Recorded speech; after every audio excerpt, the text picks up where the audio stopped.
আমি আমার আয়ানকে নিয়ে অনেক প্রাউড ফিল করি। কেন জানেন? এই যে তার এই কাজগুলা দেখে আমি খুব মুগ্ধ হই। হ্যালো এভরিওয়ান, আসসালামু আলাইকুম। দীর্ঘ অনেক অনেক দিন পরে আপনাদের মাঝে একটা লং ভিডিও নিয়ে চলে আসলাম।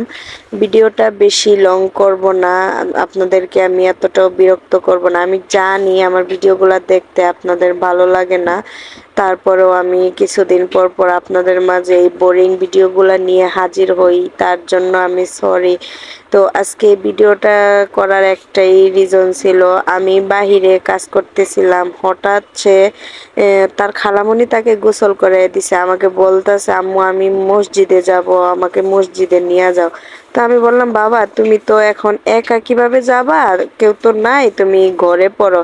তো আমি অনেকক্ষণ দেখছি সে বাহিরে দাঁড়ায় ছিল, সে যে ঘরে আইসা জায়নামাজ নিজে নিজে বিছাইছে। আপনারা খেয়াল করলে বুঝতে পারবেন জায়নামাজটা উল্টা বিছাইছে। তো সে নিজে নিজেই নামাজ পড়তেছে, আমি ঘরে আইসা দেখে অবাক হয়ে গেলাম। মাশাল্লাহ বলে যাবেন সবাই। আল্লাহ হাফেজ।